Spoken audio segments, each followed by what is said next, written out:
हाँ प्रिय बच्चों, आप सभी से नमस्कार। आज कक्षा 7 में सोशल साइंस में पाठ 3 हमारी बदलती पृथ्वी।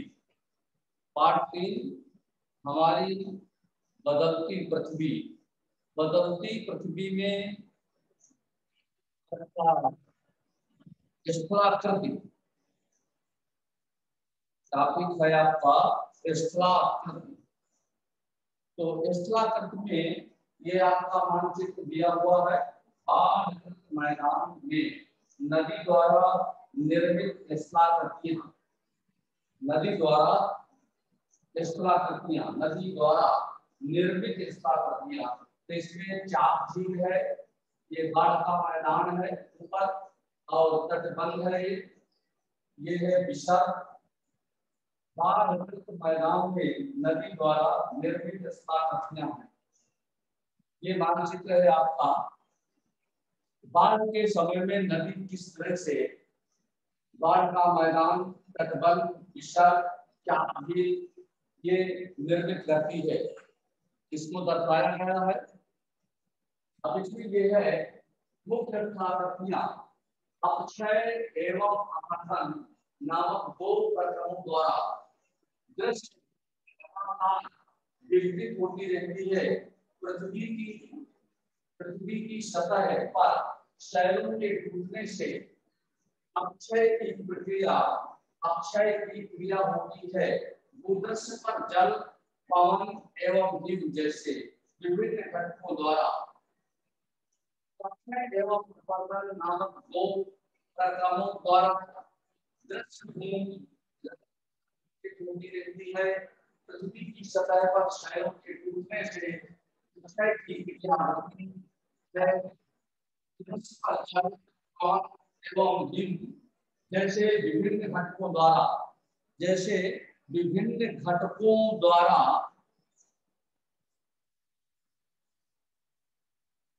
होने वाले क्षय को अपरदन कहते हैं। होने वाले क्षय को क्या कहते हैं? अपरदन कहते हैं।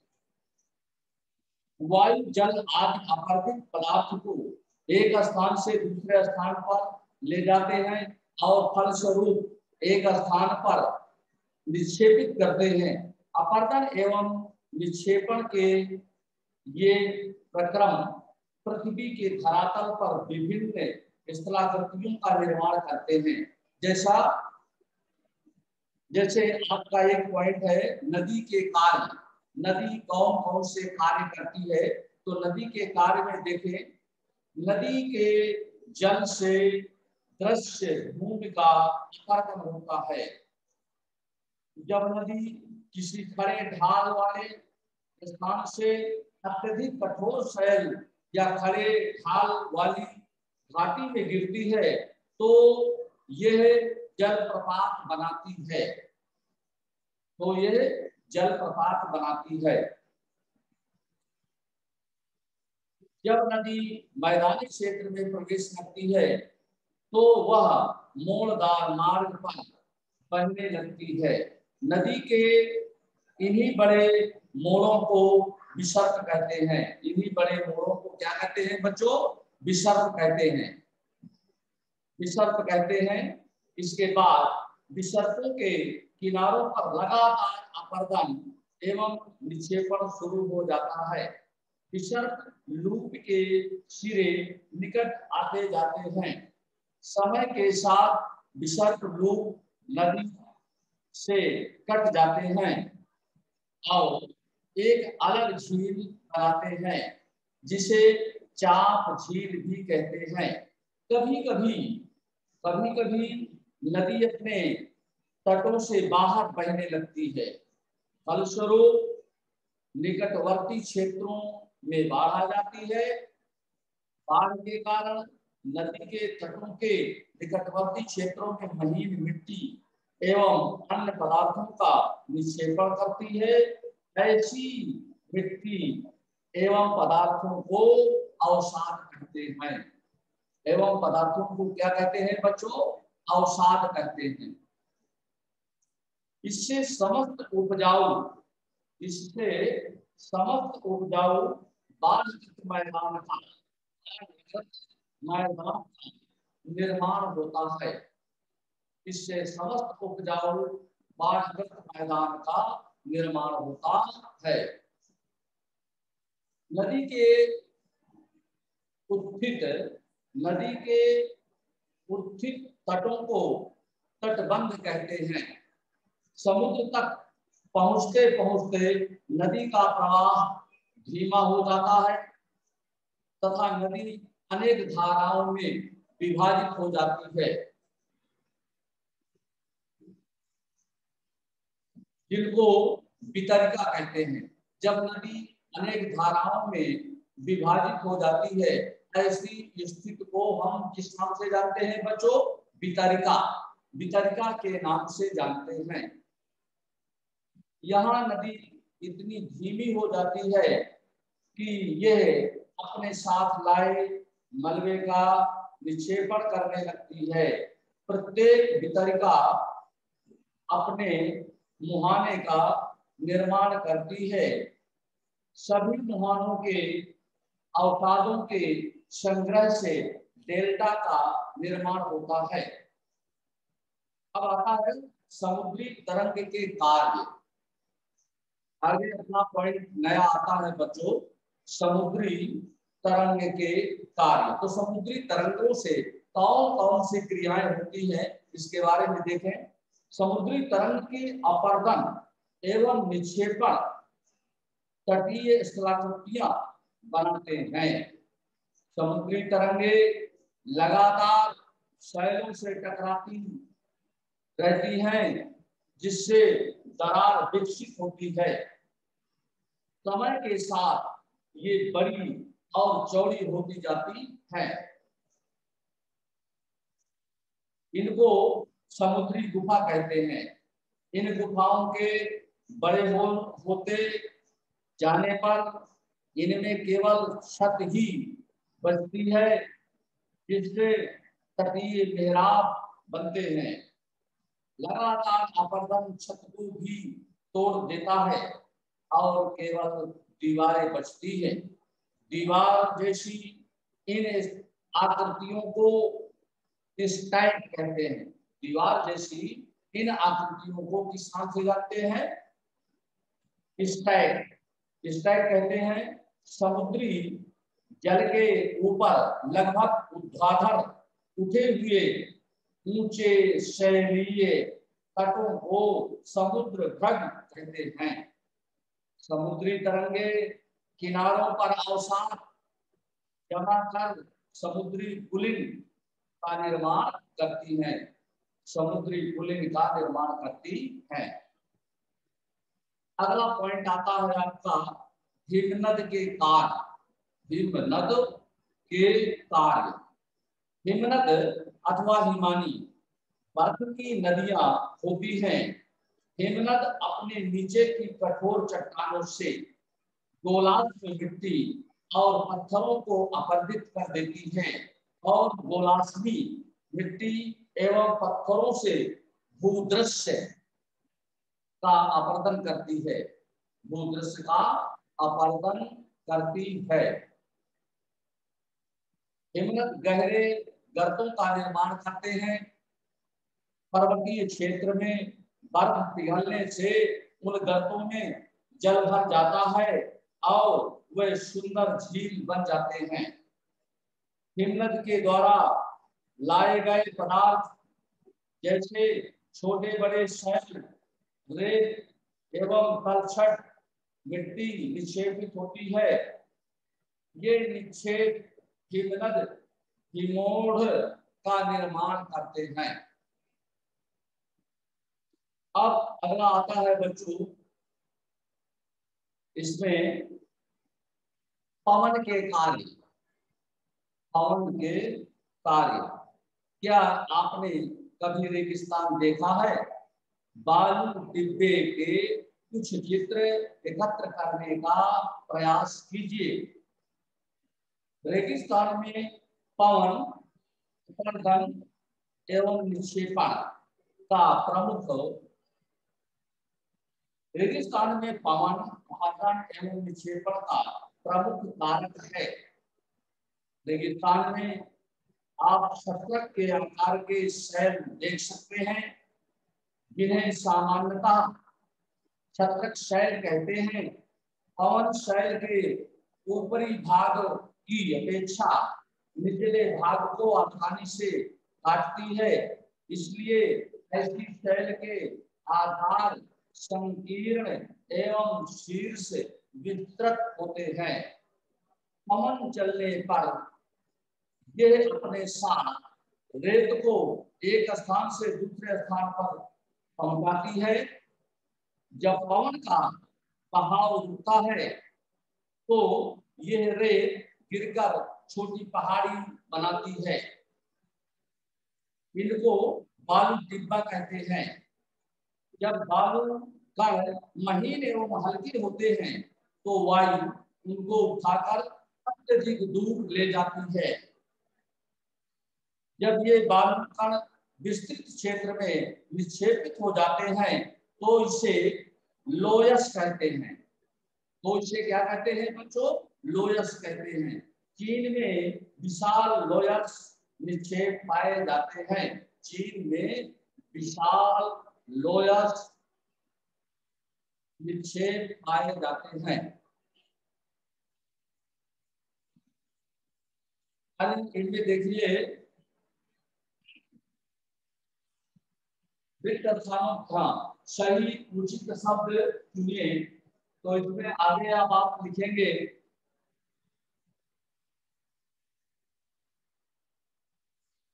भूकंप से बचाव की तैयारियां। भूकंप के दौरान कहाँ आश्रय लें?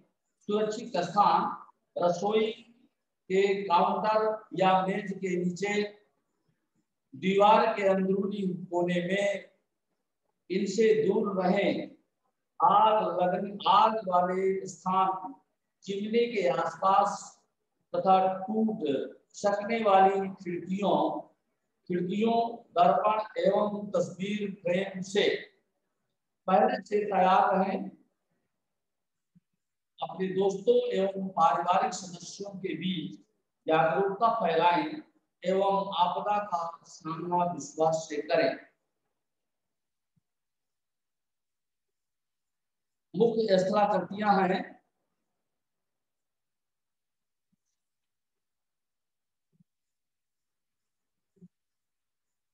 इसी प्रकार स्थल मंडलीय प्लेटों के गति करने पर पृथ्वी की सतह पर कंपन होता है। ये कंपन पृथ्वी के चारों ओर गति कर सकता है। इस कंपन को भूकंप कहते हैं। भूप्रपटी के नीचे वो स्थान जहां कंपन आरंभ होता है उद्गम केंद्र कहलाता है। उद्गम केंद्र के भूसतह पर उसके निकटतम स्थान को अधिकेंद्र कहते हैं। अधिकेंद्र से कंपन बाहर की ओर तरंगों के रूप में गमन करती है। अधिकेंद्र के निकटतम भाग में सर्वाधिक हानि होती है एवं अधिकेंद्र से दूरी बढ़ने के साथ भूकंप की तीव्रता धीरे धीरे कम होती जाती है। तो आइए इसमें देखते हैं मुख्य स्थलाकृतियां। मुख्य स्थलाकृतियों में लिखना है आपको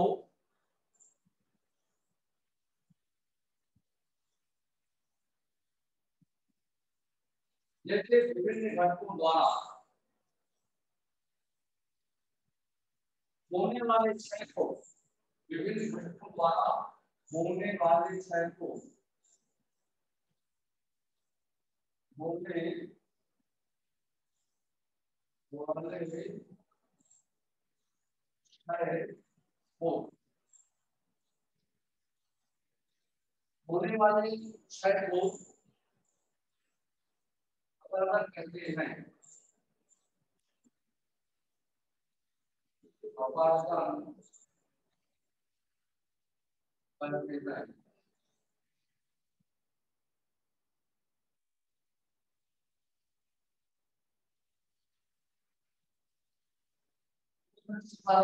जल, पवन एवं हीट जैसे विभिन्न घटकों द्वारा होने वाले क्षय को अपरदन कहते हैं।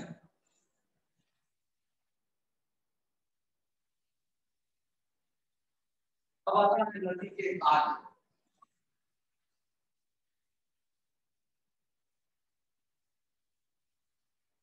नदी के कार्य,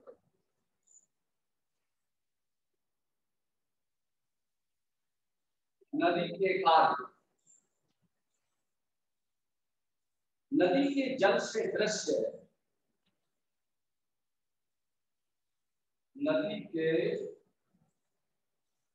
जल से दृश्य, नदी के जल से दृश्य का अपहरण होता है। दृश्य भूमि, दृश्य भूमि का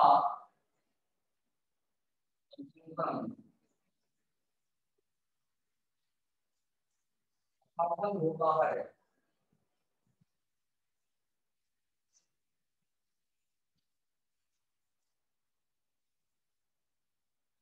नदी के जल से दृश्य भूमि का अपहरण होता है जब नदी किसी खड़े ढाल वाले,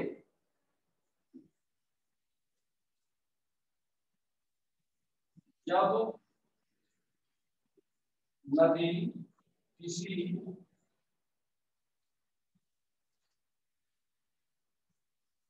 जब नदी खड़े ढाल वाले, जब खड़े खड़े ढाल वाले, जब नदी किसी खड़े ढाल वाले स्थान से अत्यधिक कठोर, खड़े ढाल वाले स्थान से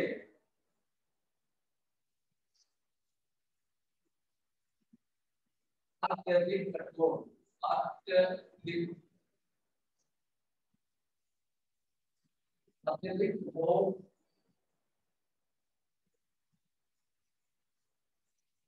अत्यधिक कठोर शैल या खड़े ढाल, अत्यधिक कठोर शैल या कठोर ढाल,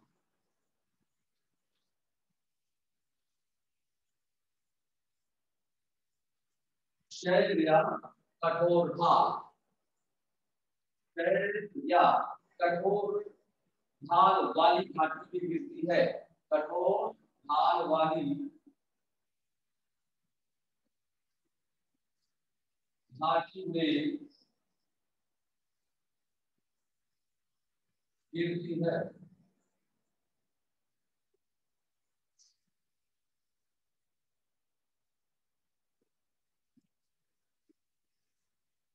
कठोर शहर या कठोर ढाल वाली घाटी में गिरती है तो यह जलप्रपात बनाती है। तो यह जलप्रपात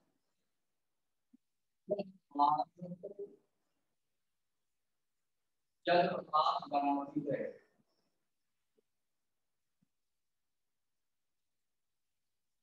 जलप्रपात बनाती है। ये आपका हो गया नदी के कार्य। नदी कौन कौन से कार्य करती है बच्चों? तो ये है आपका नदी के जल से दृश्य भूमि का अपहरण होता है। नदी के कार्य, नदी के जल से दृश्य भूमि का अपहरण होता है जब नदी किसी खड़े ढाल वाले स्थान से अत्यधिक कठोर शैल या कठोर ढाल वाली घाटी में गिरती है तो ये क्या बनाती है? जलप्रपात बनाती है। क्या बनाती है बच्चों?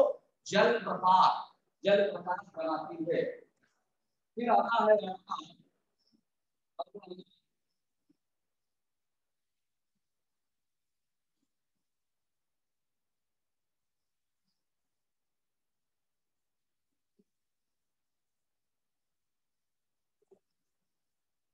समुद्री तरंग के, समुद्री तरंग के कार्य। अगला पॉइंट आता है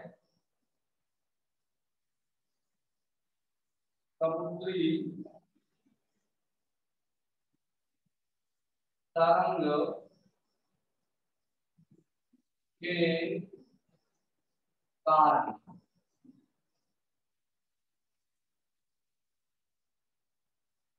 समुद्री तरंग के कारण।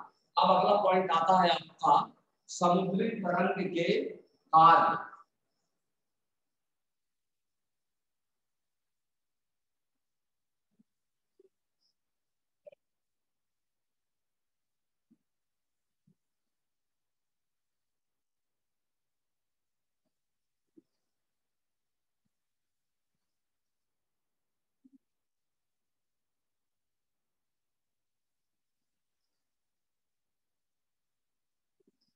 समुद्री तरंग के अपरदन,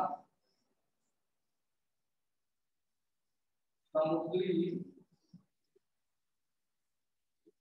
तरंगों के अपरदन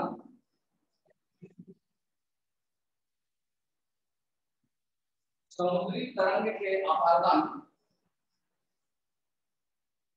एवं निक्षेपण तटीय एवं निक्षेपण निक्षेपण तटीय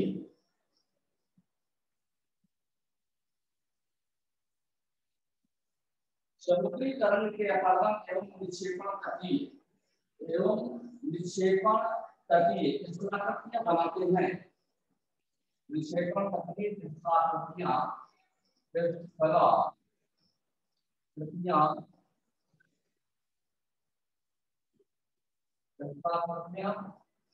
बनाते हैं।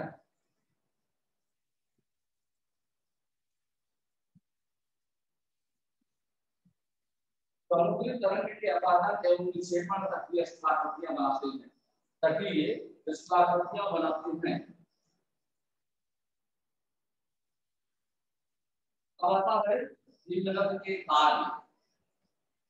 निम्नलिखित के कार्य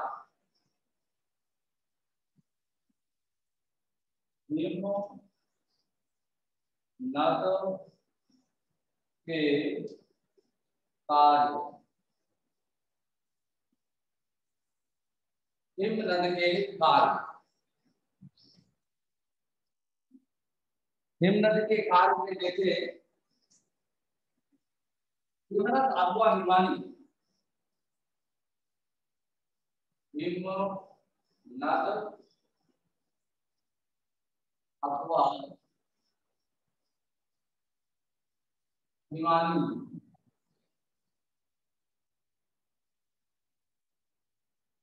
हिमनद अथवा हिमानी बर्फ की नदियां होती हैं।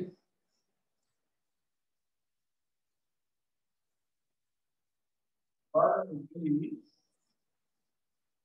नदियां होती हैं।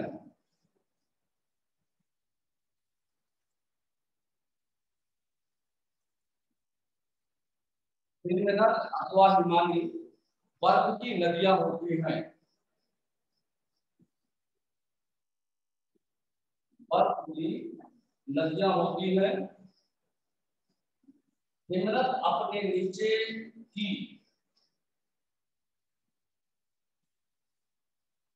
हिमनद अपने नीचे की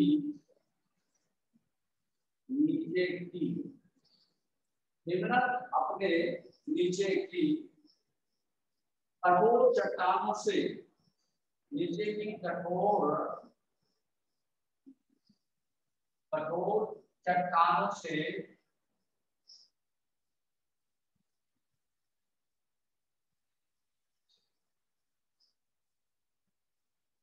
नीचे की कठोर चट्टानों से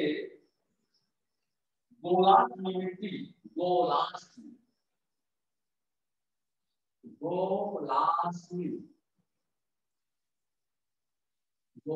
मिट्टी गोलार्ध मिट्टी और पत्थरों को अपरदित कर देती है, और पत्थरों को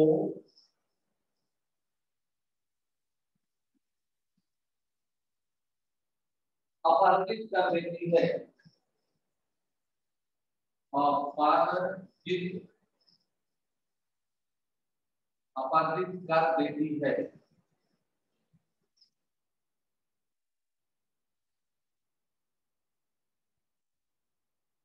हिमनद अथवा हिमालय पर्वत की नदियां होती है।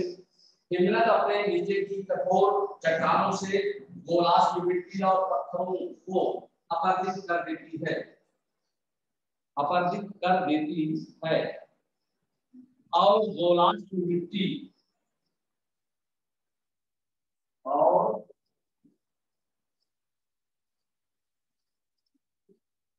गोलाश्म मिट्टी और गोलाश्म मिट्टी एवं पत्थरों से एवं पत्थरों से एवं पत्थरों से भूदृश्य का अपहरण करती है,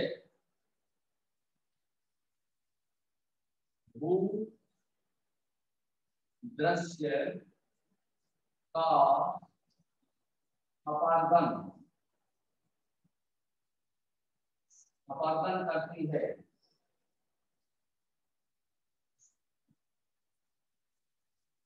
भूदृश्य का अपहरण करती है।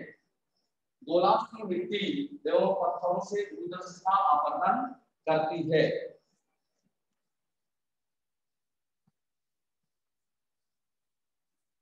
अब आता है आपका पवन के कार्य।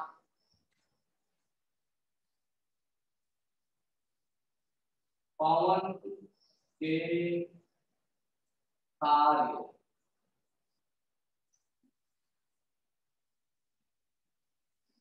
पवन के कार्य।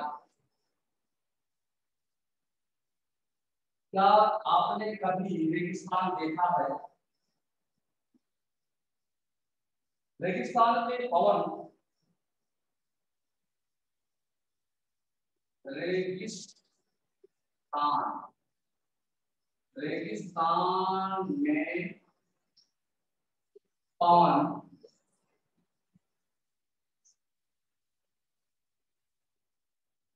रेगिस्तान में पवन आपादन एवं निक्षेपण, पवन आपादन एवं निक्षेपण,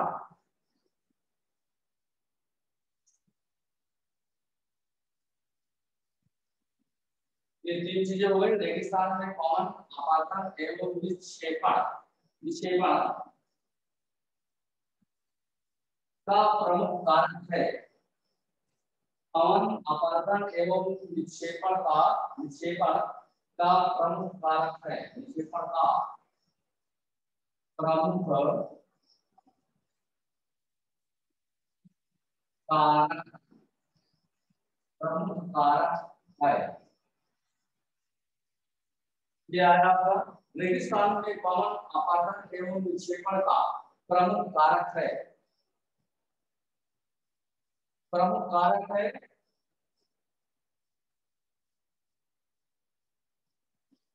रेगिस्तान में आप छत्र के आकार,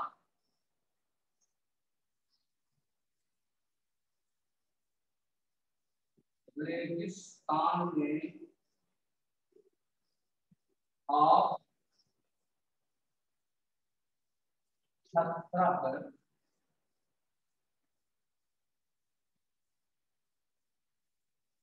रेगिस्तान में आप छत्र, छत्र के आकार,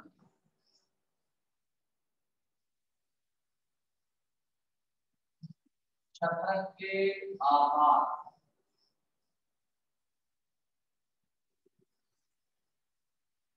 रेगिस्तान में आप छत्र के आकार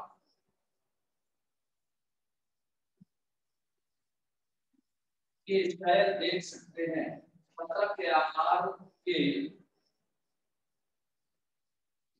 स्टाइल देख सकते हैं, देख सकते हैं।